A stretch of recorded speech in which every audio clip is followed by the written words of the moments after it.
Hi, and welcome to BlinkBid. In this video, we're going to do an overview of our production module, explaining some of the concepts and features that'll help you keep track of your expenses and save money. To transfer your estimate or bid into production, go to the hamburger and click Transfer to Production. Here, you're going to have the option of what to do with your marked up line items and your talent fees. Go ahead and click OK. Once you're in production, you can enter your receipts and allocate funds in the line items. The system copies over all the below line items for you.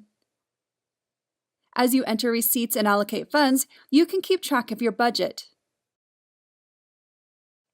When you allocate funds, you can take money that is set aside for other parts of the production and transfer it where the money is needed the most.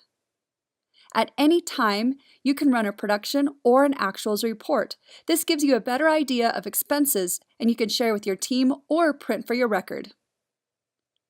You can always add new line items as overages to be approved.